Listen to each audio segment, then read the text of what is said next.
తెలంగాణ వ్యవసాయ కార్మిక సంఘం ఆధ్వర్యంలో గ్రామీణ ఉపాధి హామీ చట్టం అమలు సవాలు అంశంపై నిర్వహించిన రాష్ట్ర సదస్సు కార్యక్రమానికి రాష్ట్ర పంచాయతీరాజ్ గ్రామీణ అభివృద్ధి మరియు మహిళా శిశు సంక్షేమ శాఖ మంత్రి డాక్టర్ దనసరి అనసూయ సీతక్క ముఖ్య అతిథిగా పాల్గొన్నారు.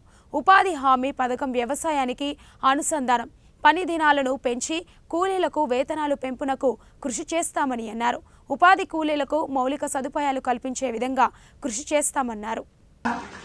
మరి 80 సీట్లు 60 70 సీట్లు 400 పైన దేశమంతా వస్తాన కాడ ఉల్టా చేసి చూపించారు. అదే యూపీలో, ఉత్తరప్రదేశ్ లో అయోధ్య కట్టిన కాడ, రామ మందిరం కట్టిన కాడ కూడా ఉల్టా చేసి పెట్టారు. ఎందుకంటే అక్కడ అడుగుతున్నారు, ఓకే మాకు దేవుడు అంటే నమ్మకమే, విశ్వాసమే, కానీ మా బతుకులు ఎట్లా, మేము ఎట్లా బతకాలి, ఇవాళ ఆదానికో అంబానికో లక్షల కోట్లు వస్తే మా కడుపు ఎట్లా నిండాలి అని తిరగబడ్డారు ఆ ప్రాంతాలలో.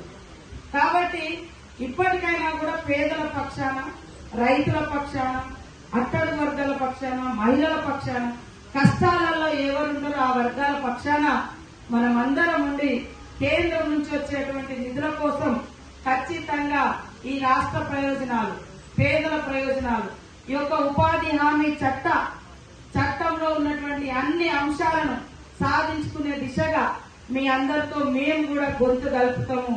ఈ రాష్ట్ర ప్రయోజనాలను కాపాడడం కోసం ఎంతటి పోరాటానికైనా మేము ముందుంటామని తెలియజేస్తూ, తప్పకుండా మేము తొందరలోనే సమీక్ష నిర్వహించి మా పరిధిలో ఉన్నాయన్ని మేము అమలు చేస్తూ, మిగతా కేంద్రంతో ఏదైతే ఉన్నదో కేంద్రంతో లింక్ ఉన్నటువంటి కేంద్రం ద్వారా రావాల్సినటువంటి వాటి కోసం కూడా మరి మెడికల్ కిట్స్ ఇవన్నీ కూడా అందజేయాలనేటువంటి ఉద్దేశంతో రాసినాం. ఇప్పటి వరకు ఇంకా ఇప్పుడే వచ్చింది కాబట్టి దాన్ని ఖచ్చితంగా ఫాలో అప్ చేస్తాం. మరి ఏదైతే వాస్తవానికి పని దినాల పెంపకం గురించి కూడా నా పరిధిలో ఏవేవైతే ఉన్నాయో అవన్నీ కూడా చేస్తాం. మేము కూడా ఒక హామీ ఇచ్చినాం, వాస్తవానికి వ్యవసాయానికి అనుసంధానం చేయాలి, పని దినాలు పెంచాలి, 400 రూపాయలు ఒక ఉపాధి హామీ కూలీకి కల్పించాలి, రోజుకు 400 రూపాయలు ఇవ్వాలని కాంగ్రెస్ పార్టీ కూడా మేనిఫెస్టోలో పెట్టడం జరిగింది.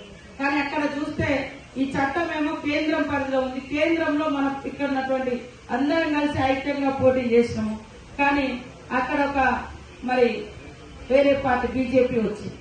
కాబట్టి మనం కూడా పిల్లలకు, పెద్దలకు, యువకులకు చైతన్యం చేస్తూ ఇవాళ వ్యవసాయ రంగాన్ని కార్పొరేటీకరణ చేయాలని చూసి, అదేవిధంగా ప్రభుత్వ రంగ పరిశ్రమలు ఇవాళ ఎల్ఐసీలు గాని, బిఎస్ఎన్ఎల్ గాని, రైల్వేలు గాని ఇలాంటి అన్ని కూడా మరి వాళ్ళ దోస్తులకు దోసిపెట్టాలని చూస్తున్నారు. చూసి అదే జరుగుతుంది. అయినా కూడా ఇంకా ఎందుకో మరి వాళ్ళు ఒక ఇల్లు ఇయ్యలేదు, ఒక బడి కట్టలేదు, ఒక 100 రోజుల కూలీ పెంచలేదు.